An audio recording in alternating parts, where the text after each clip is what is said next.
প্রিয় দর্শক, যে যেখান থেকে দেখছেন সবাইকে স্বাগত জানাচ্ছি আইএফআইসি ব্যাংক নিবেদিত সংলাপ প্রতিদিনে। সাথে আছি আমি মুকসিমুল আহসান এবং আজকে আমাদের সঙ্গে মূলত দুজন অতিথি থাকবেন। একজন ইতোমধ্যেই উপস্থিত রয়েছেন, আমরা তার শুরুতেই তার সঙ্গে পরিচিত হব। রয়েছেন রাজনীতি বিশ্লেষক এবং সদস্য জাতীয় নির্বাচন ব্যবস্থা সংস্কার কমিশনের সদস্য ডাক্তার জাহিদুর রহমান, এবং আমাদের সঙ্গে আরও যুক্ত হওয়ার কথা রয়েছে বিএনপির সহ আন্তর্জাতিক বিষয়ক সম্পাদক সাবেক সংসদ সদস্য ব্যারিস্টার রুমিন ফারহানা। তিনি আসলে তিনিও আমাদের সঙ্গে যুক্ত হবে। তার আগে আমরা জাহিদ ভাই আপনার কাছে কিছু বিষয় নিয়ে আজকে একটু আলোচনা করতে চাই। আজকে অন্তর্বর্তীকালীন 6 মাসের পর বলা যাবে প্রধান উপদেষ্টা অধ্যাপক ডক্টর মোহাম্মদ ইউনূস তিনি আজকে শহীদ পরিবাররা যারা দেখা করতে গেছিলেন, সে সময় ছাত্র সমন্বয়ক ছিলেন, সেখানে প্রধান উপদেষ্টা বেশ কিছু কথা বলেছেন। আমি একটু কোট করি। তিনি বলেছেন যে একে অপরের সাথে মারামারি করে নতুন বাংলাদেশ গড়া যাবে না। স্বৈরাচার সরকারের সুবিধাভোগী যারা অপরাধ করেছে তাদের আইনের আওতায় নিয়ে এসে বাকিদের নিজেদের দলে নিয়ে আসতে হবে। এটা মূলত জুলাই অভ্যুত্থানের শহীদ পরিবারদের সঙ্গে মতবিনিময় করে তিনি যে কথাগুলো বলেছিলেন তার সামআপটা হচ্ছে এরকম। তো একটু রাজনৈতিক বক্তব্যই বলা যায়, এই ধরনের বক্তব্য ওনার কাছ থেকে প্রথম শুনলাম। এই বক্তব্যটা দিয়ে আমার দুটা প্রশ্ন। এক নম্বর প্রশ্ন হচ্ছে, তাহলে ওনার ভাষ্যমতে যারা স্বৈরাচারের দোসর বা যারা গত সরকারের সুবিধাভোগী ছিল, যারা আসলে অপরাধী না, তারাও যেন বিভিন্ন জায়গায় তাদেরকেও নিয়েও যেন রাজনীতিতে করার পথ থাকে, যারা আসলে সরাসরি কোনো অন্যায়ের সাথে জড়িত না, আর অন্যায় যারা তাদেরকে তো বিচার করা হবে, এরকম একটি কথা। তো একদিক থেকে এই মুহূর্তে বিএনপির কোনো নেতা বলছেন, যেটি প্রথমে তাদের বক্তব্য ছিল যে না, আওয়ামী লীগকে নিষিদ্ধ করার পক্ষে বিএনপি না, বা রাজনৈতিক দলকে নিষিদ্ধ করার আমরাকে, এই টোনে বিএনপির কথা ছিল। কিন্তু আমরা গত কয়েকদিনে দেখেছি সেই টোনের কিছুটা পরিবর্তন, যে আওয়ামী লীগের রাজনীতি করার সুযোগ থাকা উচিত না, তাদের জুলাই অভ্যুত্থানের বিচারের মাধ্যমে দল হিসেবে বিচার করা। তো আসলে আওয়ামী লীগের নেতাকর্মীরা কোন দিকে যাবে তার একটি দিক নির্দেশনা কিংবা সেরকম কোনো প্রেক্ষাপট তৈরি বা কোনো বাস্তবতা, কোন বাস্তবতায় উনি এরকম বক্তব্য দিয়েছেন আপনার মনে হচ্ছে? ধন্যবাদ আপনাকে। আমি বিশ্বাস করি ডক্টর ইউনূস 5 ফেব্রুয়ারির পর থেকে, 5 ফেব্রুয়ারি এবং তারপর থেকে যে ঘটনাগুলো ঘটেছে, 32 নম্বর আক্রমণের শিকার হয়েছে, এবং এরপর কমপক্ষে 35টি জেলায় আওয়ামী লীগের বিভিন্ন পর্যায়ে, এবং তারা বেশিরভাগই বড় নেতা, তাদের বাড়িঘর ভাঙচুর হয়েছে। এবং এই ভাঙচুর হতে গিয়ে এরকম কেওসের মধ্যে গাজীপুরে ইভেন আমাদের ছাত্র জনতার উপরে আওয়ামী লীগের লোকজন আক্রমণ করেছে। তো একটা হানাহানির পরিস্থিতি দেখা যাচ্ছে, একটা নৈরাজ্যের পরিস্থিতি দেখা যাচ্ছে। আসলে প্রথম দিন থেকে এই আলাপটা ছিল, আমরা এখনো ডিসাইড করতে পারিনি যে আওয়ামী লীগকে নিয়ে আমরা কি করব। তাহলে এখন একটা সোসাইটিতে আমার হিসাবে এখনও অ্যারাউন্ড 20% হার্ডকোর ভোটার তারা আওয়ামী লীগে আছেন। আমি এখনও শুধু আওয়ামী লীগের নেতাদের কথা বলছি না, আমাদের পরিচিত মানুষদের মধ্যেও আওয়ামী লীগ সমর্থন করে ধরনের মানুষ আমি এখনও দেখি। এই বিভৎসতার পরও তারা আওয়ামী লীগের প্রতি তাদের সফট কর্নার্স রয়ে গেছে। তো এখন এই মানুষগুলোকে নিয়ে আমরা কী করব, এই প্রশ্নটা তো আসলে আদিতেই ছিল। এবং বলা হয় যখন কোনো একটা দেশে কোনো একটা জায়গায় দীর্ঘ সময় ধরে সিস্টেম্যাটিকলি অন্যায় হয়, আওয়ামী লীগ কিন্তু সিস্টেম্যাটিকলি অন্যায় করেছে। এখন এই প্রত্যেকটা অন্যায় ধরে ধরে বিচার করা মানে হচ্ছে এটা একটা বিরাট চ্যালেঞ্জ, এবং এটা করতে গিয়ে সমাজে বিভেদ তৈরি, সংকট তৈরি হতে থাকে। সে কারণেই প্রথম দিকে কেউ কেউ একটু ক্ষীণস্বরে হলেও ট্রুথ অ্যান্ড রেকনসিলিয়েশন, একটা রেকনসিলিয়েশনের কথা কিন্তু তারা বলছিলেন।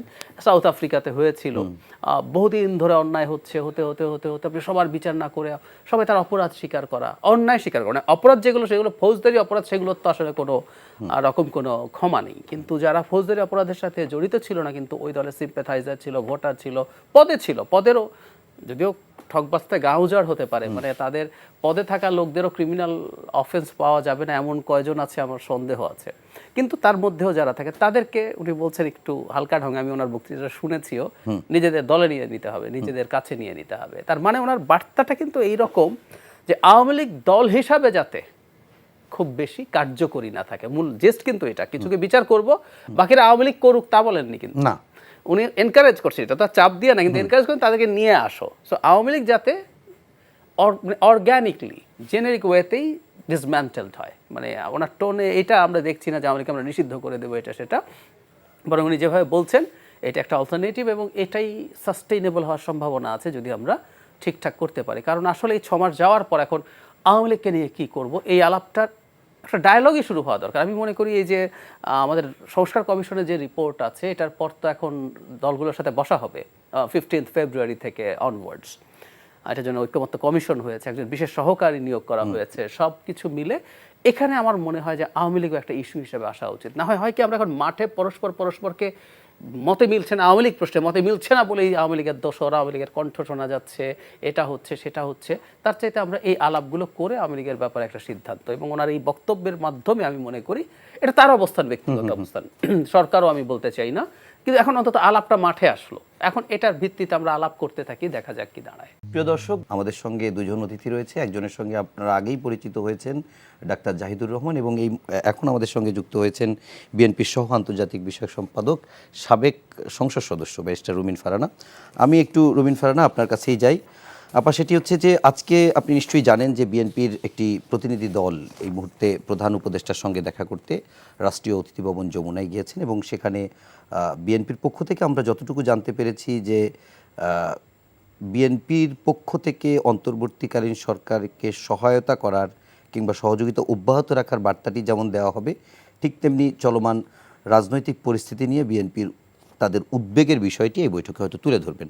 তো আসলে এই বৈঠকটিকে আপনি কতটুকু গুরুত্বপূর্ণ মনে করছেন, এবং আগামী দিনে দেশের যদি বলি এই বিদ্যমান বাস্তবতায় আইন শৃঙ্খলা পরিস্থিতি সহ শুরু করে সার্বিক একটি ভালোর দিকে যাওয়ার জন্য এটি কতটুকু ইতিবাচক ভূমিকা রাখতে পারে এই আলোচনাটি? আমি আশা করছি এটি ইতিবাচক ভূমিকা রাখবে। তবে আপনি যে প্রশ্নটি একটু আগে করলেন যে বিএনপি তাদের উদ্বেগ জানাবে, তার মানে উদ্বেগ জানানোর মতন পরিস্থিতি তৈরি হয়েছে, তাই কি তাই নয়? আপনাদের কথাই তাই মনে হয়? হ্যাঁ, আমাদের কথা মানে বাংলাদেশের পাবলিকের কথা মনে হয়। এই কথাটি কালকে আমি একটি প্রাইভেট টেলিভিশন চ্যানেলে বলেছিলাম, তাতে অনেকেই দেখলাম খুব অসন্তুষ্ট হয়েছেন। মুশকিল হয়েছে কি, ভাসুরের নাম মুখে নেওয়া মানা, কিন্তু যখন ভাসুরের নামটি আসলে নিয়েই নিতে হয় তখন আমার মনে হয় যে সেটা আগে ভাগে নিয়ে খোলামেলা আলোচনা করাই ভালো। বাংলাদেশে 180 দিন, 6 মাস পূর্ণ হয়েছে এই সরকারের। এই 180 দিনের প্রথম দিকে বিএনপি সহ প্রত্যেকেই যার যার অবস্থান থেকে অনেক প্রত্যাশা নিয়ে এই সরকারটির দিকে তাকিয়েছিল, এবং আমরা বলেছিলাম যে এটি আমাদের সরকার, এটিকে ব্যর্থ হতে দেওয়া যাবে না। কিন্তু আনফর্চুনেটলি আমরা লক্ষ্য করলাম গত 6 মাসে 180 দিনে এমন একটি দিন নাই যেই দিন জনজীবনে স্বস্তি ছিল। আপনি ট্রাফিক থেকে শুরু করে, মোড়ে মোড়ে আন্দোলন থেকে শুরু করে, ছিনতাইকারীর কবজি কাটা থেকে শুরু করে, ব্যবসায়ীকে কোপানো থেকে শুরু করে, গত 6 মাসে 947টি হত্যাকাণ্ডের ঘটনা যদি এর মধ্যে আপনি ইনক্লুড করেন, আপনি দেখবেন পরিস্থিতি সত্যিই নাজুক। এবং অনেকেই আবার সাহস করে বলেন না যে তারা ভয় পান, কিন্তু আবার যখন গোপনে আমাদের সঙ্গে চুপে চুপে কথা হয় তখন তারা কিন্তু সকলেই তাদের ব্যক্তিগত উদ্বেগের কথা আমাদের জানাতে ভোলেন না, এবং তারা সকলেই কানে কানে চুপে চুপে বলেন এই অবস্থা যদি চলতে থাকে তাহলে তো বাংলাদেশ সিরিয়া এবং আফগানিস্তান হয়ে যাবে। বাংলাদেশ যদি এভাবে চলতে থাকে তাহলে তো সন্ধ্যার পরে আমরা বের হওয়ার সাহস পাই না, আমরা নারীরা আগামীতে চাকরি করতে পারবো কিনা, অফিসে যেতে পারবো কিনা, ইত্যাদি ইত্যাদি উদ্বেগ কিন্তু সাধারণ মানুষ কন্টিনিউয়াসলি আমাদেরকে জানান। কিন্তু যখন আসলে পাবলিক স্পিকিং এ যান বা মিডিয়ার সামনে কথা হয় তখন আবার সেগুলো ঢেকে ঢুকে বলেন। আমি পাবলিক স্পিকিং আর প্রাইভেট স্পিকিং আসলে খুব বেশি আলাদা করতে পারি না। আচ্ছা, তাহলে একটু আপনার কাছে এই আপনার উত্তরের ভেতর থেকে একটু জানি যে আপনি যে জিনিসটি বলছেন বা যেটি একটু আগে বললেন যে কথা বলার কারণে অনেকের ভিতরে হয়তো সেটির আলোচনা হচ্ছে, সেই আলোচনার জায়গা থেকেই যদি বলি, আমি আপনার কাছে একটু জিজ্ঞেস করি যে গত 15 বছরের থেকে আপনার আইন শৃঙ্খলা পরিস্থিতি খারাপ হয়েছে, কিংবা একজন নারী হিসেবে আপনি ইনসিকিউর ফিল কেন করেন? কেন করি এই কারণে যে এখন অনেকগুলো স্টেক হোল্ডার তৈরি হয়েছে। অনেকগুলো স্টেক হোল্ডার কে কার স্বার্থে কখন কি করবে আমরা জানি না। 1, 2 হচ্ছে অদৃশ্য শত্রুর একটি কথা কিন্তু বাজারে এসছে, এবং সবচেয়ে বৃহৎ রাজনৈতিক দল বিএনপির তরফ থেকে এসছে যে দৃশ্যমান শত্রু নেই কিন্তু অদৃশ্য শত্রু আছে। অদৃশ্য শত্রু আসলে কখন কাকে কোন হিসাব থেকে আঘাত করবে আমরা জানি না। গত 15 বছরে জানতাম যে যদি কোনো আঘাত আসে আওয়ামী লীগকে ন্যাশনালি অ্যান্ড ইন্টারন্যাশনালি তার জবাব দিতে হবে। এখন কিন্তু আমরা আইডেন্টিফাই করতে পারছি না, এবং যেটা মুশকিল হয়েছে শুরুর দিকে যে ঐক্যটা আমরা লক্ষ্য করেছিলাম, যে এই সকল রাজনৈতিক দল এবং মতের মানুষের মধ্যে এক ধরনের ঐক্য ছিল, সেটা কিন্তু এখন ভেঙে খান খান হয়ে গেছে। আমরা তো দেখি একটা ট্যাগিং কালচার যেটা আগেও ছিল এখন সেটা অনেক গুণ বেড়েছে। ধরুন আপনি চট করে যে কাউকে ভারতের দালাল, সিআইএ এর এজেন্ট, রয়ের দালাল, স্বৈরাচারের দোষর চাতা বলে ফেলতে পারেন, এবং এটা বলবার জন্য আসলে আপনার হাতে কোনো এভিডেন্স থাকবারও দরকার নেই। আপনি মানুষটিকে পছন্দ করছেন না, আপনার তার কথা বলা ভালো লাগছে না, আপনি তাকে যে কোনোভাবে ট্যাগ করতে পারেন। সো এই যে একটা ঘৃণা এবং বিতৃষ্ণার চাষ আমরা ভীষণভাবে লক্ষ্য করছি। আমরা কিন্তু আওয়ামী লীগের ব্যাপারে আমি সবসময় একটি কথা বলতাম, পরে মানে অনেকেই বলেছেন, বিভাজনের রাজনীতি, মুক্তিযুদ্ধের পক্ষের শক্তি, বিপক্ষের শক্তি, স্বাধীনতার পক্ষ বিপক্ষ, হ্যাঁ, ইত্যাদি ইত্যাদি, রাজাকার সন্তান, মুক্তিযোদ্ধার সন্তান, এভাবে তারা জাতিকে ডিভাইড করেছিল।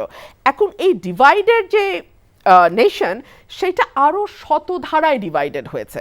এখন আপনার কাউকে ভালো লাগলো না, আপনি তাকে মুহূর্তের মধ্যে ভারতের দালাল বলছেন, মুহূর্তের মধ্যে আওয়ামী লীগের দালাল বলছেন।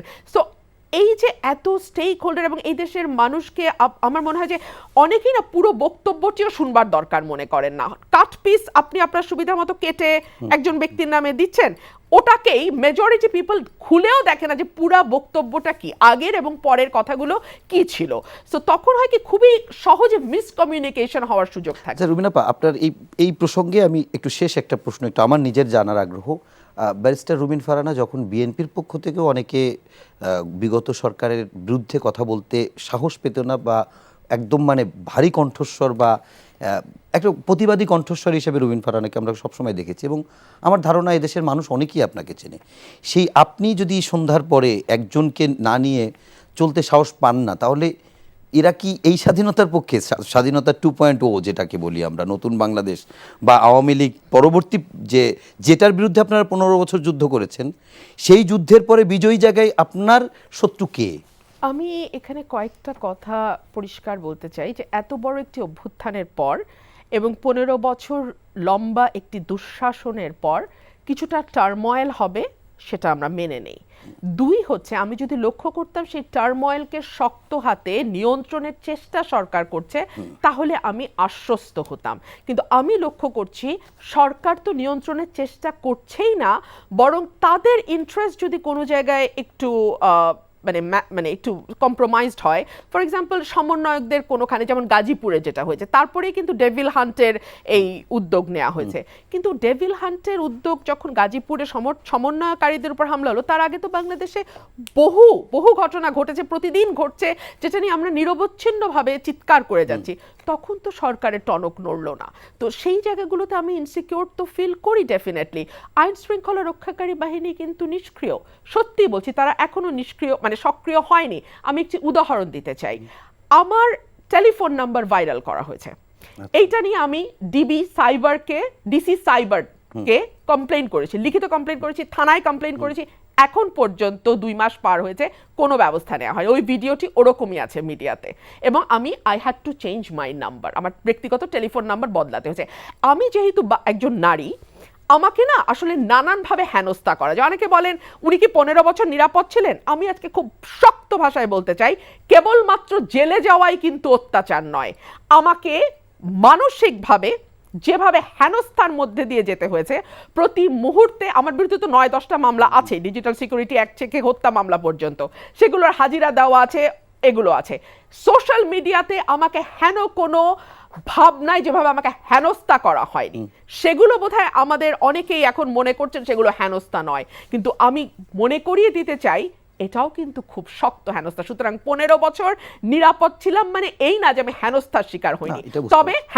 তবে মানুষ স্বীকার করে যে তখন আইন শৃঙ্খলা রক্ষাকারী বাহিনী এখন যেমন নিষ্ক্রিয়, তখন তারা ভয়ে হোক, প্রণোদনায় হোক, আওয়ামী লীগের পারপাস সার্ভ করতে হোক, তখন তারা এখনকার চেয়ে অনেক বেশি সক্রিয় ছিল। ওকে, আমি একটু জাহিদ ভাই আপনার কাছে এই রুবিনাপা যে বিষয়টি নিয়ে কথা বলছে, আমার একটু অন্যদিকে আলোচনার ইচ্ছা ছিল, কিন্তু সেটিতে একটু পরে আসে। এটা একটু বোঝার চেষ্টা করি যে জনমনে কিন্তু এক ধরনের একটা শঙ্কা বলেন, প্রশ্ন বলেন, জিজ্ঞাসা বলি, কিংবা এক ধরনের উদ্বেগ উৎকণ্ঠা বলি, সবগুলোই টুকটাক কাজ করছে যে আসলে কোন দিকে যাচ্ছে, কবে নির্বাচন হবে, বা এই সরকার কতদিন থাকবে, আইন শৃঙ্খলা পরিস্থিতি কতদিনে স্বাভাবিক হবে। এই প্রশ্নগুলো এত যে জন্ম হচ্ছে, কেন হচ্ছে আপনার কাছে কি মনে হয়? বাস্তবতাটা কি? আসলেই কি খুব খারাপ? 15 বছরের থেকেও কি আমরা খারাপ অবস্থায় চলে গেলাম? একটা জায়গায় বিশেষ করে আইন শৃঙ্খলার কথা যদি বলি, এটার ভিজিবল অবনতি আছে। কিন্তু আমি ক্রিটিক করার আগে ব্যাকগ্রাউন্ডটা নেব, এবং আমার এক্সপেকটেশনও যে ফুলফিলড হয়েছে নট নেসেসারিলি। মানে 15 বছর ধরে আইন শৃঙ্খলা, ধরুন আপনি রাস্তায় সন্ধ্যায় বেরিয়েছেন, ঢাকা শহরেই কিন্তু কিছু কিছু জায়গায় ছিনতাই হয়েছে, বিকেলবেলা ছিনতাই হয়েছে, এ ধরনের কিছু ঘটনা, এবং পুলিশ খুব এফেক্টিভলি কাজ করছে না। ঢাকার বাইরে অনেক জায়গায় সন্ধ্যার পর পুলিশ কোথাও আসামি খবর পেলে ওখানে যায় না। মানে আমি এক বিএনপি নেতা একদিন আমার সামনে বলছিলেন পার্সোনালি যে ওনাকে পুলিশ বলছে যে আপনার কিছু লোকজন ওই গ্রামে রাখেন, আমাদের পুলিশ যাবে। মানে এই নেতা যাবে না না, পুলিশ পুলিশ যাবে, যাবে। পুলিশ আসামি ধরতে যাবে, আচ্ছা। আপনার কিছু দলের লোকজনও রাখবেন, উল্টাটা। উল্টোটা। সো এগুলো আছে, এবং সত্যিকার অর্থে আমাদের পুলিশ বলে কিছু ছিল না। এটা 6 মাসে মানে আগের পরিস্থিতিতে কনফিডেন্সে ফিরে আসবে এটা হওয়ার কোনো কারণও ছিল না। কিন্তু সমস্যাটা কোন জায়গায়, যখন কেউ পারফর্ম করছে না পুলিশ। আমি যে রুবিন যেটা বলছেন সেটা খুব ইম্পর্টেন্ট, যে আপনি আসলে দেখতে চাইবো আমরা যে আপনি কাজ করছেন কিনা, স্বরাষ্ট্র উপদেষ্টা কি কাজ করছেন, কথা বলছে অন্তত ফল দেখছি না তো আমরা। সুতরাং আপনি ঠিক আছে, আপনি অনেক চেষ্টা করছেন কিন্তু আপনার হচ্ছে না, ফর গড সেক আপনি একটু। ভয়ঙ্কর ব্যাপার হলো স্বরাষ্ট্র তো এই অবস্থা, ওনার সাথে আবার কৃষি মন্ত্রণালয় আছে, বিরাট একটা মন্ত্রণালয়, এবং আমাদের খাদ্য নিরাপত্তা কিন্তু ঝুঁকির মুখে পড়তে যাচ্ছে। আজকে ওই আলোচনার জায়গা না, আমি কৃষির খবর দেখছিলাম, মানে উনি এটা সামলাতে পারছে না, ওনার এখানে 3-4 জন ডেপুটি লাগতো এখানেই, যদি ওনাকে রাখতেই হয়, উনি কৃষিও আছে। সো এই যে কতগুলো উদ্ভট ছেলে খেলা মনে হয়, এটা নিয়ে অভিযোগ আছে। মানে প্রধান উপদেষ্টা নিজেই তো একজন সম্পাদককে বলছেন, যখন ভুল নিয়ে বলছে, কার ভুল নিয়ে কথা বলবো, আমার নিজেরই তো ভুল হয়, আমি কাজ করি, যেটা লেগে যায়, না লাগলে আমাদের কপাল খারাপ। একদম এই সব দুটো শব্দ উনি ব্যবহার করেছেন। মানে আমরা কপালের উপরে ছেড়ে দিয়ে বসে আছি। ওনারা কি অসহায়ের কারণে কপালের উপরে? আমি অসহায় হতেই পারেন, কিন্তু আমি বারবার বলছি যে আমি আপনার চেষ্টা দেখতে চাই। আপনি আরও উপদেষ্টা নেন, ভাগ করেন, চেঞ্জ করেন, শাফল করেন, আপনি কাজ করছেন এটা ভিজিবল করা।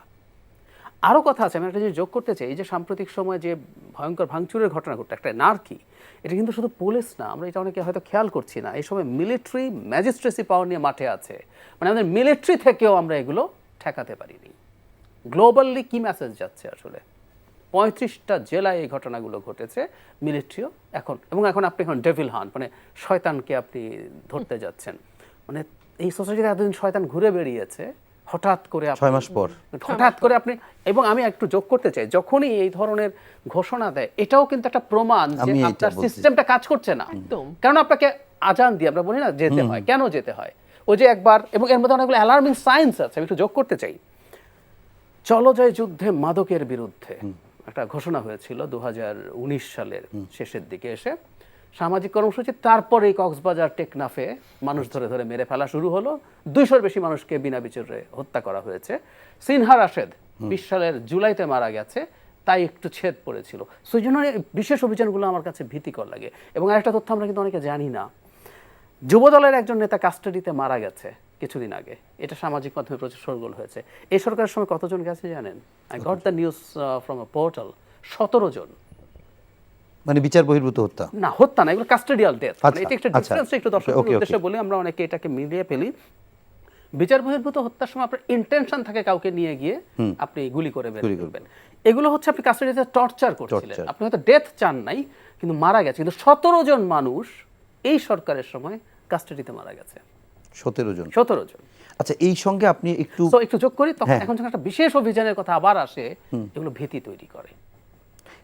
মানে একটা জিনিস একটু কেন এটা করে আমি আসলে নিজে বোঝার চেষ্টা করি, আমি বুঝি না। যে আপনি একটা অপারেশন ডেভিল হান্ট করবেন, সেটার জন্য আপনি তো স্বরাষ্ট্র মন্ত্রণালয় থেকে বিজ্ঞপ্তি দিলেন, টেলিভিশন কন্ট্রোল সেন্টার স্থাপন হ্যাঁ। করা হয়েছে, মানে খুবই নাটকীয়ভাবে আমাদেরকে এগুলো এবং জানানো। আপনার টেলিভিশনগুলোতে, টেলিভিশনগুলোতে যেন এটা স্ক্রলে প্রচার করা হয়, সেজন্য আবার তথ্য মন্ত্রণালয় থেকে আলাদা আরেকটা বিজ্ঞপ্তি দেওয়া হয়েছে যে আজ রাত থেকে অপারেশন ডেভিল হান্ট শুরু হবে।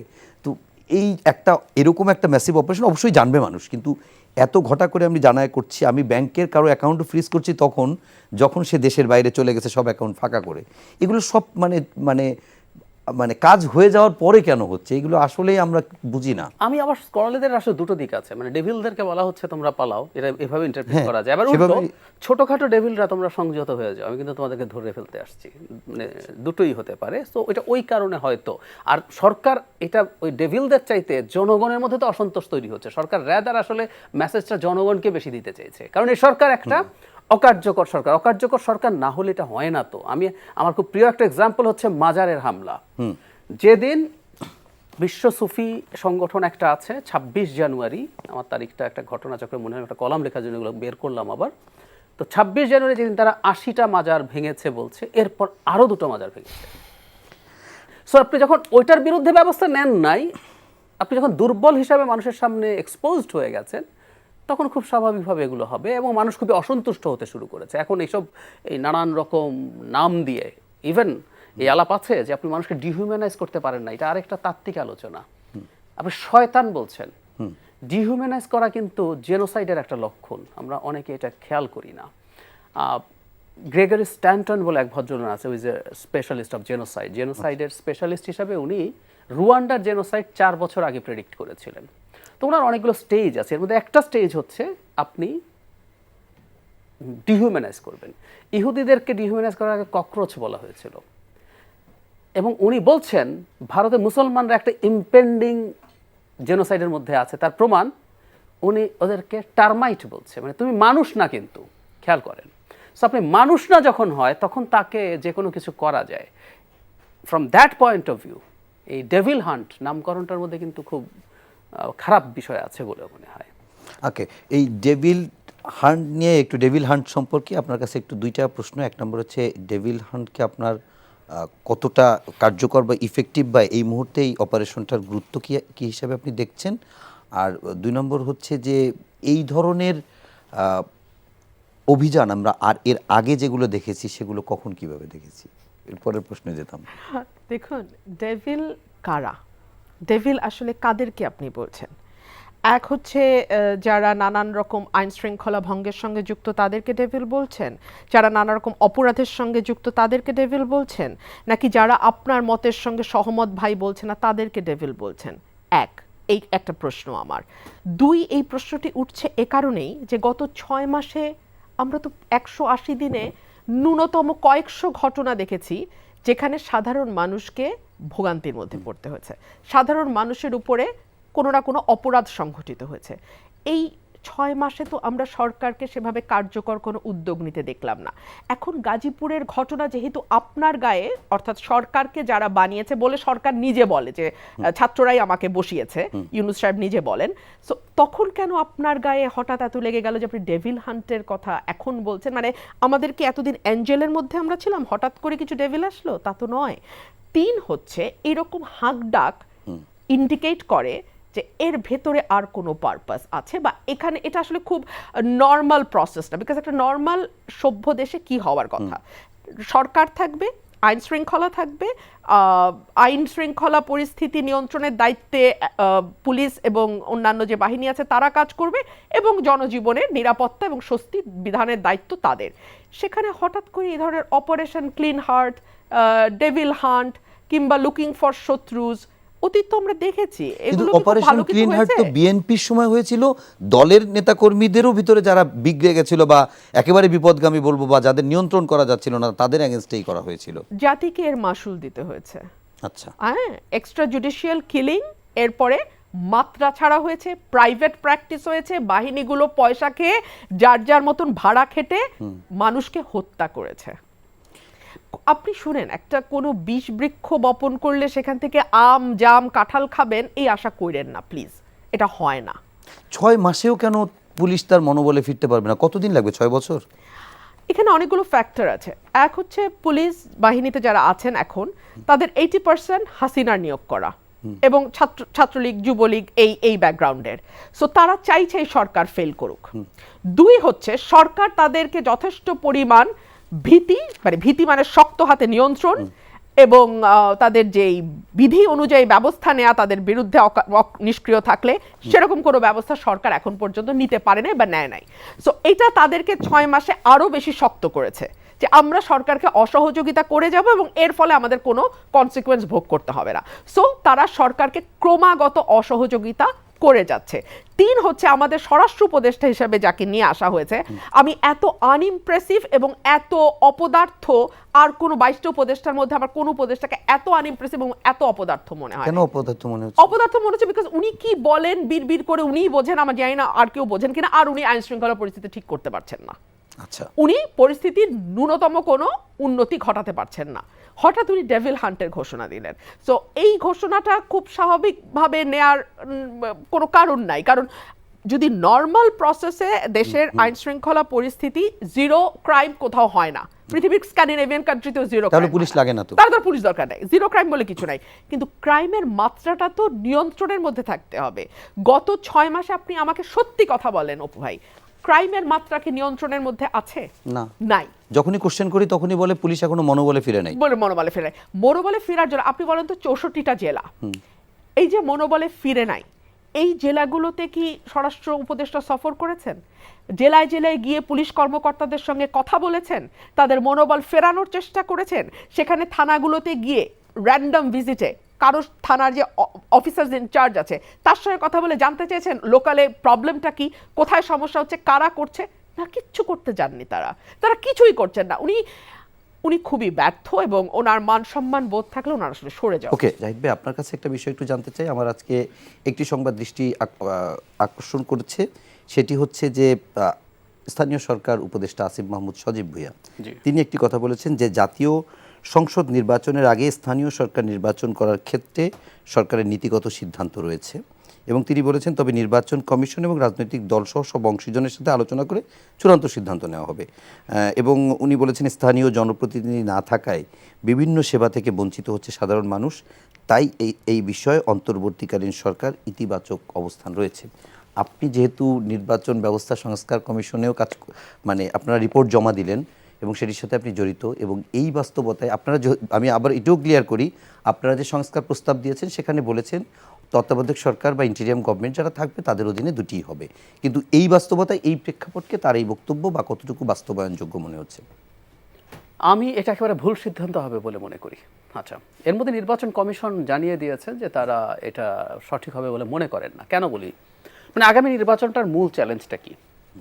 মূল চ্যালেঞ্জ আমি মনে করি, জি না আমাকে ওই গতকাল একটা শোতে জিজ্ঞেস করছিল আপনাদের এই সংস্কার যদি না হয় কি হবে, মানে কিছু সমস্যা নেই।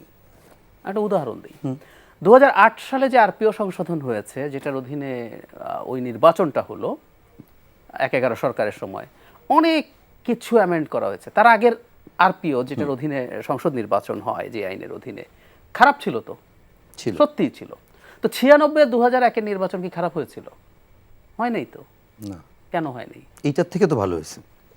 বাংলাদেশের শ্রেষ্ঠ দুটো নির্বাচনে, হ্যাঁ, আরপিও কিন্তু অনেকে প্রশ্ন করে, আছে। কিন্তু শ্রেষ্ঠ দুটো নির্বাচন, 91টা তো তত্ত্বাবধায়ক রয়েছে, 91, 96, 2001 এই আমি তিনটা 91-কে সেই আমাদের ওই মানে সংবিধানের তত্ত্বাবধায়ক বলছিলাম, একটা ভিন্ন সরকার ছিল। হ্যাঁ। আচ্ছা, তত্ত্বাবধায়কের অধীনে জেনুইন আসলে দুটো নির্বাচন, যে দুটো সবচেয়ে ভালো, সে দুটো হয়েছে সবচেয়ে খারাপ আরপিওর অধীনে। তো কেন হলো? তার মানে হচ্ছে সরকারের সদিচ্ছা, যে সরকার এসেছিল সে চেয়েছে হবে। সো এই সরকারও আমরা এখন পর্যন্ত আশা করি নির্বাচন ভালোভাবে চলবে, কিন্তু চ্যালেঞ্জটা অন্য জায়গায়। এই যে পুলিশ নিয়ে আলোচনা করলাম, পুলিশ যদি বলে যে আপনার কিছু লোকজন রাখেন, আমি আসতেছি, এটা হয়তো অনেক হয়েছে তা না, কিন্তু যদি এই হয় পরিস্থিতি, রাতের বেলা তো থানার বাইরে গ্রাম অঞ্চলে যায় না, এটা একটা ফ্যাক্ট। তো তাহলে সেই পুলিশ কিভাবে নির্বাচনের সময় শক্তিশালী দলগুলোকে, আমরা আওয়ামী লীগকে এখন সরিয়ে রাখি, আর কে কি করে, বিএনপি তো এখন একটা বিরাট শক্তিশালী দল, বিএনপির কবল থেকে অন্য দল কে বাঁচাবে? আমি বলছি না বহু জায়গায়, কিন্তু যদি হয়, এবং নির্বাচন কমিশন কিন্তু কারো সদিচ্ছার উপরে ডিপেন্ড করতে পারে না, তার ধরেই নিতে হবে যে বড় দল তার শক্তি প্রয়োগ করার চেষ্টা করবে, এনার্কি তৈরি করার চেষ্টা করবে, আমাকে সেটা ঠেকাতে পারতে হবে। তো এই পুলিশ কি সম্ভব? এখন আপনি সারা দেশে এত হাজার স্থানীয় সরকার নির্বাচন পুলিশের ঘাড়ের উপরে চাপিয়ে দেবেন, এটা হতে পারে না। আমার কাছে যেটা মনে হয়, আমার একটা সাজেশন আছে, সেটা হলো কিছু পাইলট জি হওয়া দরকার। 2-1টা পৌরসভা, 2-1টা সিটি কর্পোরেশন, কিছু উপজেলা। জনাব আসিফ মাহমুদ যেটা বলছেন, which is right as well, আমাদের সার্ভিসের সমস্যা আছে, সেটা ঠিক আছে, সেটা একটা অল্টারনেটিভ ব্যবস্থা কোনো না কোনো ফর্মে করতে, প্রশাসক বা ওখানে আরো কিছু মানুষজনকে এমপ্লয় করে এই কাজগুলো, এই যে জন্ম নিবন্ধন অনেক কাজে ঝামেলা হচ্ছে, এটা করুক। আর সাথে সাথে আমরা কিভাবে এই পুলিশ এবং মিলিটারি ব্লেন্ড, আমাদের আগামী নির্বাচনে কিন্তু ডিসেম্বর পর্যন্ত পুলিশ খুব কনফিডেন্ট হবে বলে আমার লক্ষণ বলছে না, তো তখনও মিলিটারিকে একটা পারফেক্ট ব্লেন্ডে ব্যবহার করতে হবে। এবং আমরা আমাদের এবার যে সংশোধনীর প্রস্তাব করেছি তার মধ্যে একটু জানিয়ে রাখি, সেটা হলো আমাদের সামরিক বাহিনী আগে নিরাপত্তা বাহিনীর সংজ্ঞায় ছিল, শেখ হাসিনা এসে এটা বাতিল করে দিয়েছেন। আমরা আবার এটা প্রপোজ করেছি। সো এটা যদি হয়ে যায় তাহলে মিলিটারিকে আপনি এখনকার মতো ডিপ্লয় করতে পারবেন, তাতে পুলিশের যে ঘাটতি আছে সেটা পূরণ করা যাবে। কিন্তু এগুলো ছোট ছোট পরীক্ষা, এত হাজার লোকাল গভর্নমেন্ট ইলেকশন হওয়া এবং এর মধ্যে একটা মারাত্মক হানাহানির মধ্যে সব ঢুকে যাওয়া, এইটা এই মুহূর্তে এক্সপেরিমেন্ট করার সুযোগ নেই। কিন্তু আবার কিছু করতে হবে সো দ্যাট আমরা বুঝতে পারি পরিস্থিতিটা কেমন। আচ্ছা রুমিনাপা, এই যে কথাটা জাহেদ ভাই শেষের দিকে এসে বললেন সেটা দিয়েই যদি আপনার কাছে একটু জিজ্ঞেস করি, বিএনপি তো নির্বাচনমুখী দল সবসময়, এবং 5 আগস্টের পর থেকে আমরা দেখেছি যে ন্যূনতম সংস্কার এবং নির্বাচন এর পক্ষেই দল আছে। এবং কি সবশেষ আমরা যেটি শুনেছি যে 5 আগস্টে নির্বাচন করার কথা বলেছেন বিএনপি স্থায়ী কমিটির সদস্য সালাউদ্দিন আহমেদ। এখন এই আইন শৃঙ্খলা বাহিনী, এই পুলিশ যে আপনার সন্ধ্যার পরে বের হওয়ার পরে নিরাপত্তা দিতে পারে না, সে আপনার জাতীয় নির্বাচনে নিরাপত্তা কিভাবে দেবে? আপনার ব্যালট বাক্স যে চিন্তাই হবে না, তার নিশ্চয়তা কি? না, তার তো কোনো নিশ্চয়তা তাহলে নাই। নির্বাচন চাচ্ছেন, আগে পুলিশ সংস্কারের কথা কেন? নিশ্চয়তা নাই, কিন্তু সংস্কারের জন্য আসলে কতটুক সময়? 1, 2 হলো সরকার নিজেই বলছে তার মেয়াদ একটা নির্বাচিত সরকারের মেয়াদের চেয়ে অনেক কম হওয়ার কথা। এর মধ্যে 6 মাস পার হয়েছে। এই 6 মাসে যদি জনজীবনে স্বস্তি দিতে পারতো ন্যূনতম, তাহলে কিন্তু এতটা নির্বাচনের জন্য মানুষ অস্থির হতো না। আপনার দ্রব্যমূল্যটা যদি কিছুটা হাতের নাগালে থাকতো, মূল্যস্ফীতিটা যদি কম থাকতো, সাধারণ মানুষের প্রতিদিনের জীবনযাত্রা যদি কিছুটা সহজ হতো, এক এক দিন এক এক জায়গায় এক এক দলের মানুষ এসে রাস্তা ব্লক করে ঢাকা শহরকে অচল করে না দিত, ছিনতাই এইভাবে না বাড়তো, কিংবা খুন এইভাবে না বাড়তো, অর্থাৎ আইন শৃঙ্খলা পরিস্থিতি, পুলিশ সক্রিয় থাকতো, তাহলে কিন্তু নির্বাচনের জন্য এই অস্থিরতা হতো না। আপনার নিশ্চয়ই মনে আছে এই সরকার গঠিত হওয়ার 2-3 দিনের মাথায় বিএনপি একটি মহাসমাবেশ ডাকে এবং সেখান থেকে 7 তারিখ নির্বাচনের ডাক দেয়া হয়। মানুষ কিন্তু সেটি ভালোভাবে নেয়নি এবং সেটি দেখেই বিএনপি কিন্তু পিছিয়েও এসছে। যখন দেখেছে যে মানুষ এটাকে গ্রহণ করছে না, বিএনপি এসেছে। তার মানেটা কি? মানে হচ্ছে আপামর জনসাধারণ যারা, হ্যাঁ, পার দলীয় লোক না, আপামর জনসাধারণ, তারা কিন্তু এই সরকারের উপর আস্থা রাখতে চেয়েছে, ভরসা রাখতে চেয়েছে, বিশ্বাস রাখতে চেয়েছে। তখন বেশ কিছু পরিসংখ্যান মানে করা হয়েছিল, স্ট্যাটিস্টিক্স বানানো হয়েছিল যে এই মুহূর্তে সংস্কার কারা কারা চান। অনেক হাই পার্সেন্টেজে কিন্তু মানুষ সংস্কারের পক্ষে ভোট দিয়েছে। পরবর্তীতে কিন্তু আমরা দেখেছি সময়ের সাথে সাথে সেই পার্সেন্টেজ কমে এসছে। কেন? Because Sarkar minimum good governance ensure করতে পারে নাই। সেটা যদি পারতো তাহলে কিন্তু নির্বাচনের জন্য এই অস্থিরতা তৈরি হতো না। আপনি যে প্রশ্নটি করছেন, শুধু তো আমার ব্যালট বাক্স চুরি করার বিষয় না, যে কারো, হ্যাঁ। এবং এই নির্বাচনে আওয়ামী লীগ একটি বড় রাজনৈতিক দল, তারা নির্বাচনে অংশ নেবে কিনা এটা নিয়ে কিন্তু কেউ আলোচনা করে না। কারণ যদি আলোচনা করতে হয় এবং সেন্সেবল কথা বলতে হয় তাহলে মানুষের গালি খাবেন আপনি। আর যদি আপনি মানে ইললজিক্যাল কথা বলেন তাহলে হয়তো কিছু ক্ল্যাপিং, গ্রুপ অফ পিপলের ক্ল্যাপিং পাবেন, কিন্তু আপনার যেই একটা ইমেজ সেটা ভালো থাকার কোনো কারণ নাই। আওয়ামী লীগকে নিষিদ্ধ এখনো করা হয় নাই। নিষিদ্ধ করার 3টা রাস্তা আছে। এক হচ্ছে আপনি নির্বাহী আদেশে নিষিদ্ধ করতে পারেন, বিচার করে নিষিদ্ধ করতে পারেন, গণভোটে নিষিদ্ধ করতে পারেন। 3টার একটাও কিন্তু বাংলাদেশে হয় নাই যেহেতু, তাহলে ধরতে হবে নেক্সট ইলেকশনে আওয়ামী লীগ নির্বাচন করবে। আজকে দেখলাম প্রধান উপদেষ্টা বলছেন যে আওয়ামী লীগে যারা অপরাধ করেছে তাদের বিচার হবে, বাকিদেরকে আমাদের দলে নিয়ে নেবে। এখন আমাদের দল বলতে আসলে প্রধান উপদেষ্টা কি বলছেন আমি জানি না। নিজেদের দল, নিজেদের দল। এখন নিজেদের দল মানে কাদের দল, কোন দল, কোনটা আমি জানি না। আচ্ছা হোয়াটএভার, এটা যেই হোক, যেহেতু আওয়ামী লীগ নিষিদ্ধ হয় না, আওয়ামী লীগ নির্বাচনে আসবে। আওয়ামী লীগ যখন নির্বাচনে কন্টেস্ট করতে আসবে, এক হলো তাদের যে এলাকাতে তারা প্রচারণায় যাবে, যে এলাকাতে তাদের কর্মী সমর্থক জমায়েত হবে, সেখানকার আইন শৃঙ্খলা পরিস্থিতি নিয়ন্ত্রণের দায়িত্ব কে নেবে? এই সরকার, যেটা এত দুর্বল একটি সরকার, তার অধীনে যে আইন শৃঙ্খলা রক্ষাকারী বাহিনী, তারা কি সেখানে নিরাপত্তা এনশিওর করতে পারবে? একটু আগে ডক্টর জাহিদ যে উদাহরণটা দিচ্ছিলেন, এলাকার লোককে বলছে আপনারা থাকেন, আমরা আসতেছি। এই ঘটনা শুধু ওনার এলাকা না, এই ঘটনা আরও কিছু জায়গায় হয়েছে। আইন শৃঙ্খলা রক্ষাকারী বাহিনীকে ডাকলেই যে তারা চলে যায় তা না। আমি যেহেতু এমন একটা এলাকা থেকে এসেছি যেখানে মাঝে মধ্যেই মারামারি হয়, ব্রাউনবাড়িয়া, তো আমাদের পুলিশকে মাঝে মধ্যেই ডাকতে হয়, হ্যাঁ। ইভেন যৌথ বাহিনী যারা আর্মড পিপল তাদেরকেও আমাদের ডাকতে হয়, সেনাবাহিনীকেও কল করতে হচ্ছে। এরকম ঘটনাও আমার এলাকায় ঘটছে। ওনারা এসছেন, আসেননি তা নয়, কিন্তু রিলাক্টেন্সটা বোঝা যায় এবং এলাকার গণ্যমান্য লোকদেরকে সাথে নিয়ে ওনাদেরকে যেতে হয়েছে। সো উইচ ক্লিয়ারলি শোজ যে নিজের পায়ের উপরে শক্তভাবে দাঁড়ানোর অবস্থা কিন্তু এখনো তৈরি হয়নি। সো আগামী নির্বাচন একটা কেওটিক অবস্থার তৈরি করতে পারে, আমি আগাম বলে দিচ্ছি। এখন হয়তো অনেকেই নানানভাবে গালাগালি করবেন যার যার স্বার্থে, বাট সময় আসলে সকলেই টের পাবেন। ওকে জাহিদ ভাই, এই বিষয়টা আর একটু ক্লিয়ার হতে চাই। সেটি হচ্ছে যে আপনি কিছুক্ষণ আগে পুলিশ কাস্টোডিওতে মৃত্যুর কথা বলছিলেন, আমরা বিচার বহির্ভূত হত্যাকাণ্ড নিয়ে আলোচনা করছিলাম, আইন শৃঙ্খলা পরিস্থিতি নিয়ে আলোচনা করছি। এই যখন বাস্তবতা, আমি একটু যদি ছোট্ট একটা তথ্য দিই, যে আইন ও সালিশ কেন্দ্রের তথ্য মতে 2024 সালে আপনার 128 জন বিচার বহির্ভূত হত্যা হয়েছে, এবং সেই সংখ্যাটা আপনার আগস্ট থেকে ফেব্রুয়ারিতে 96 জন। রেশিও হারে নিঃসন্দেহে বেশি মনে হচ্ছে। হয়তো ক্যাওয়াটিক সিচুয়েশন, সরকার পরিবর্তন, বিভিন্ন কারণে এটি হয়তো, যেটি মানুষের ধারণা আরও বেশি হতো। আমার প্রশ্নটা ওই জায়গা না, প্রশ্নটা রুমিনাপা যে জায়গা থেকে শেষ করলেন, কেননা গতকালকে আমরা দেখেছি, শুনেছি যে আশুলিয়ায় অস্ত্র নিয়ে বিগত সরকারের কর্মীরা মিছিল করেছে, এরকম একটি খবর। তো যে কথাটি আপনি আগেও বলছিলেন যে আওয়ামী লীগ একটি রাজনীতি করতো, আপনি অথবা রুমিনাপা বলেছিলেন যে বিভাজনের রাজনীতি। তো এই যে রাজনৈতিক দলগুলোর এই বিভাজন কি বাড়ছে এখন? এত সুযোগ কেন ক্রিয়েট হচ্ছে, বা এত স্পেস কই পাচ্ছে? আমি প্রায় বলি, আচ্ছা তার আগে একটা কথা একটু বলে রাখা ভালো, যে অগাস্ট থেকে এখন পর্যন্ত যে সংখ্যা বলেছে, এটাকে ঠিক জেনুইনলি বিচার বহির্ভূত হত্যাকাণ্ড আমরা বলবো না কেন? বেশিরভাগ আসলে সাধারণ মানুষের হাতে বা মবের মব আছে, হ্যাঁ, মব কিলিং হয়েছে বেশিরভাগ প্রায় সবই। আর আমি যে বললাম 17টা হচ্ছে কাস্টডি। সো আইন শৃঙ্খলা রক্ষাকারী বাহিনী যখন এটা করছে, সেটা একটা দিকের হিসাব, এটা আরেকটা, এটাও ভয়ঙ্কর ব্যাপার, আনডাউটেডলি এটাও ভয়ঙ্কর ব্যাপার। আমি এটাকে করছি না, কিন্তু এটার মধ্যে একটা ক্লিয়ার ডিফারেন্সের জায়গা আছে। আচ্ছা, এখন কেন ওটা করছে? আমি প্রায় একটা কথা বলি যে সাহস আর ভীতি দুটোই সংক্রামক। সাহস যে সংক্রামক, আমি আমার একটা ব্যক্তিগত উদাহরণ দিই।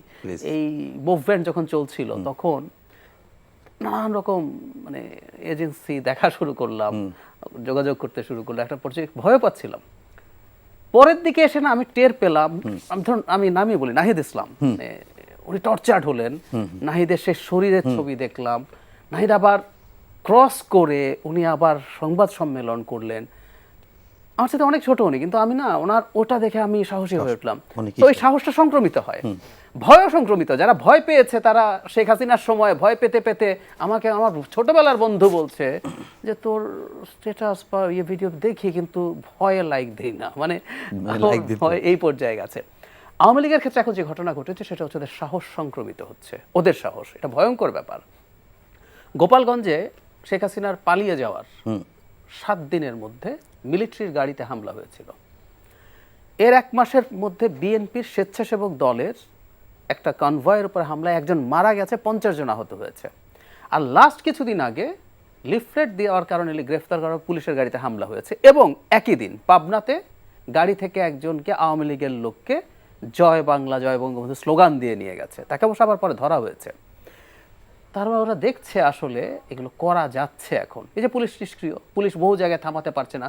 আপনি যখন কোনো না কোনো ক্ষেত্রে ভয়ে সরে আসেন, আপনি যখন মেয়েদের ফুটবল খেলার জন্য কিছু মানুষ গেল, আপনি সেটাকে এনশিওর করছেন না যে মেয়েদের ফুটবল খেলা হবে। নট অনলি দ্যাট, একটা জেলাতে, আমি ভুল না করলে এটা নর্থ বেঙ্গলের কোনো একটা জেলা, যাই হোক, ইউএনও অভিযোগ আছে, একটা বিখ্যাত পোর্টাল নিউজ করছে, যিনি আয়োজন করছে উনি গেছেন ইউএনওর কাছে যে আমরা এটা করতে চাই। বলছে তাহলে আপনারা একটা মানববন্ধন করেন, মানে পারহ্যাপস ওনার একটা ডকুমেন্ট লাগতো, উনি প্রেসক্রাইব করছেন।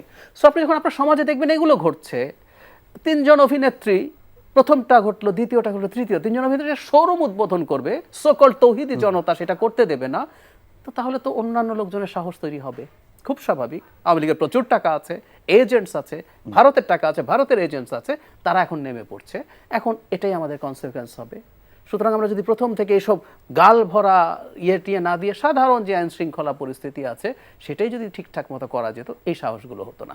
যে কেউ এখন সমাজের দিকে তাকান, আপনি চান বা না চান, আপনি দেখছেন স্টেট ইজ নন এক্সিস্টেন্ট। আর আমি একটা কথা বলি সব সময়, পছন্দ করি বা না করি, স্টেটের বল প্রয়োগের ক্ষমতা আছে অবশ্যই। এখন স্টেট গভর্নমেন্ট বলটা লেজিটিমেটলি অ্যান্ড লিগালি, নৈতিকভাবে এবং আইনগতভাবে প্রয়োগ করছে কিনা সেটা ইম্পর্টেন্ট। অন্যায় বল প্রয়োগ আবার আপনাকে শেখ হাসিনা বানিয়ে দেবে এবং আপনাকে পালাতে হবে। সো আপনি ন্যায়ের পথে আইনি বল প্রয়োগ করছেন, সেটা যদি আপনি নিশ্চিত করেন তাহলে কিন্তু হতো। আমি বল প্রয়োগ বলতে হাসিনার মতো ওই রকম এক্সটেন্টে বল প্রয়োগের কথা বলছি না। সো আপনি কিছুই তো আসলে করছেন না, ফলে আপনি সরকার বলে আমি আপনাকে মানবো কেন? আপনি কি মোটিভেশন দিয়ে সরকার চালাবেন? না, ইটস টোটালি ইম্পসিবল। আচ্ছা, আমরা একদম শেষের দিকে আছি। রুমিনাপা, একটা ব্যাপারে একটু যদি বলতেন যে আজকে বিএনপির সঙ্গে প্রধান উপদেষ্টা বসছেন, এবং এই হয়তো ভেতরে ভেতরে অনেক বসে, আমি একটু বোঝার চেষ্টা করছি যে সরকার বিএনপিকে সহযোগিতা করছে না, না বিএনপি সরকারকে সহযোগিতা করছে না? আমি মনে করি এত বড় দল আপকামিং ক্ষমতায়, তাহলে কেন এত বড় ডিস্টেন্স? আমি মনে করি সকল দলই সরকারকে সহযোগিতা করছে। আপনি দেখুন, দলগুলো কিন্তু মোটামুটি জানে যে আজকে নির্বাচন হলেই বিএনপি হয়তো ক্ষমতায় যাবে, যা অন্য দলগুলো বিরোধী দলে বসবে, প্রধান বিরোধী দল হিসেবে আসবে। তারপরেও কিন্তু তারা সরকারকে সেই অর্থে নির্বাচনের জন্য চাপ দেয়নি। সব দলগুলো কিন্তু দেখতে পাচ্ছে সরকার প্রতিনিয়ত ফেল করছে, সরকার কোনো অংশই সামলাতে পারছে না। সেটা আপনি মাজার ভাঙা বলুন, সেটা আপনি মব কিলিং বলুন, সেটা আপনি বিচার বহির্ভূত হত্যা বলুন, হেফাজতে নির্যাতন করে হত্যা বলুন, ছিনতাই বলুন, ডাকাতি বলুন, কোনোটাই সরকার সামলাতে পারছে না। তারপরেও কিন্তু সেই অর্থে আন্দোলন করা, সরকারকে বেকায়দায় ফেলা, অসহযোগিতা করা, এটা কিন্তু দলগুলো করছে না। সো আমি মনে করি দলগুলো সরকারকে সাহায্য করছে না বিষয়টি তা না, কিন্তু সাহায্য নিতে পারবারও একটা ক্যাপাসিটি দরকার হয়, সাহায্য নিতে পারতেও জানতে হয়। আমার মনে হচ্ছে সরকার ক্রমশই নিজেকে কেন জানি বিচ্ছিন্ন করে ফেলছে।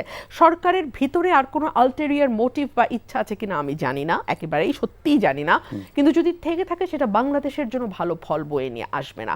আজকে প্রধান উপদেষ্টার এই শব্দটি নিজেদের দলে নিয়ে নেওয়া, এটি কিন্তু আমাকে মানে আতঙ্কিত করেছে। আতঙ্কিত ঠিক না, মানে আমাকে অ্যালার্ট করেছে যে কি বলতে চাইছেন আসলে, নিজেদের দল বলতে কি বোঝাতে চাইছেন। বিকজ এই সরকারকে সকল দল নিরপেক্ষ ভাবতে চায়, সকল দল ভাবতে চায় এই সরকার কোনো দলের প্রতি, কোনো মতের প্রতি, কোনো আদর্শের প্রতি, কোনো গোষ্ঠীর প্রতি মানে ঝুঁকে থাকা না, পক্ষপাত দুষ্ট না।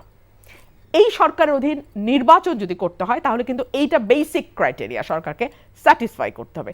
সেই জায়গায় যদি সরকার প্রধান বলে নিজের দল, সার্টেনলি মানুষের খুব কমফোর্টেবল লাগার কথা না, রাজনৈতিক দলগুলোর খুব স্বচ্ছন্দ বোধ করার কথা না। কিন্তু তারপরেও কিন্তু দেখেন এখন পর্যন্ত কিন্তু আমরা এটা নিয়ে খুব উচ্চবাচ্য শুনিনি। আমি জানি না আগামী কালকে পরশু কি হবে, এটা এখন পর্যন্ত নয়। সো আমার মনে হয় সরকারেরও তার কথায়, আচরণে এবং কাজে আরো অনেক বেশি সংযম এবং পারদর্শিতা দুটোই একই সঙ্গে দেখানোর সময় এসছে।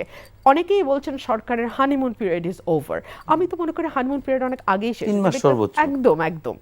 একদম যে সরকারের মেয়াদ টেনে 1-1.5 বছর, সেই সরকারের 6 মাস কি করে হানিমুন পিরিয়ড থাকে, তাই না? সুতরাং আমার মনে হয় যে সরকারের মানে দেশের স্বার্থে তাদের আরো বেশি অ্যালার্ট হওয়া উচিত। এবং আমার মনে হয় সকল উপদেষ্টা হয়তো সিনক্রোনাইজড না, সকল উপদেষ্টাই যে ভেতরে একই মত মনে ধারণ করেন, কিংবা সকলেই যে মনে করেন একটি দ্রুত নির্বাচন দেয়া, সুষ্ঠু নির্বাচন দেয়া, জনজীবনে মোটা দাগের স্বস্তি ফেরানোই তাদের কাজ, এটা নাও হতে পারে। এই কারণেই বলছি যে কোনো উপদেষ্টার পারফরমেন্স ইজ মানে নট ব্যাড, ভালো। ফর এক্সাম্পল সালেউদ্দিন আহমেদ, উনি অর্থনীতিতে একদম রিলেন্টলেসলি উনি চেষ্টা করছেন। ওনাকে আপনি মিডিয়াতে পাবেন না, বড় বড় কথায় পাবেন না, নির্বাচন কবে হবে এটা নিয়ে হাক ডাকে পাবেন না, উনি ওনার কাজ করছেন। এবং উনি আমার মনে হয় যে অর্থনীতিতে খারাপ অবস্থা তো হাসিনার কোনো কিছুকে নেয় নাই, অর্থনীতির অবস্থা সবচেয়ে খারাপ ছিল। সেই জায়গা থেকে অ্যাটলিস্ট খারাপের দিকে না যাওয়াটাই আমি বলবো ভালো, খারাপের দিকে যায়নি এটাই ভালো। সো আমি ওনাকে সেই ক্রেডিটটা দিতে চাই। কিন্তু একই সঙ্গে কিছু উপদেষ্টাকে আমরা দেখি অনেক বেশি কথা বলেন, কিন্তু তার মন্ত্রণালয়ের অবস্থা খুবই খারাপ। সেই জায়গাগুলোতে যার কাজে যদি মন দেয় এবং এটা মাথায় রাখে যে বাংলাদেশটাকে উল্টে সুইজারল্যান্ড করে ফেলার জন্য তারা আসেন নাই, তারা আসছেন মোটা দাগে স্থিতিশীলতা বজায় রেখে, আবারও শব্দটি বলছি, স্থিতিশীলতা বজায় রেখে একটি নির্বাচিত সরকারের হাতে ক্ষমতা বা দায়িত্ব যেটাই বলেন হস্তান্তর করা। এই স্থিতিশীলতাটাই তারা বজায় রাখতে পারছেন না। একদম আমরা শেষেই আছি, তারপরে একটা বাক্যে যদি বলেন কিভাবে পারবে ওনাদের এজেন্ডা বা গোল ওনাদের সেট করতে হবে এবং সেটাকে ফোকাস করে কাজ করতে হবে। অনেক ধন্যবাদ ব্যারিস্টার রুমিন ফারহানা এবং ডাক্তার জাহিদুর রহমান, এবং দর্শক আপনাদেরকেও ধন্যবাদ জানাচ্ছি এতক্ষণ ধরে কষ্ট করে সময় নিয়ে অনুষ্ঠান দেখার জন্য। আমরা শেষ করার আগে এতটুকু বলবো, জাতীয় ঐক্যমত্য গঠন করার জন্য ইতিমধ্যেই 6টি কমিশন তাদের রিপোর্ট জমা দিয়েছে, তার ভিত্তিতে হয়তো একটি জাতীয় ঐক্যমতের দিকে আগাবে, হয়তো অনেক জাস্টের জায়গাগুলোতে বেশ কিছু সংস্কার কিংবা আমরা এগিয়ে যাব। কিন্তু জনমনে যে আতঙ্ক কিংবা আশঙ্কা আছে, কিংবা মানুষের জনজীবনে শান্তি ফিরিয়ে আনাটাই এই মুহূর্তে জনগণের সঙ্গে কথা বললে বোঝা যায় যে তাদের প্রায়োরিটি লিস্টে। সুতরাং আমরা চাই যে বাংলাদেশ যেমন উন্নত সমৃদ্ধ হবে, সামনের দিকে এগিয়ে যাবে, নির্বাচনের মাধ্যমে যেমন গণতন্ত্র টিকসই হবে, ঠিক তেমনি আইনশৃঙ্খলা পরিস্থিতি স্বাভাবিক হবে এবং জনমনে শান্তি ফিরে আসবে। সেই প্রত্যাশায় আজকের মতো শেষ করছি। সবাই ভালো থাকবেন, সুস্থ থাকবেন। শুভ সন্ধ্যা।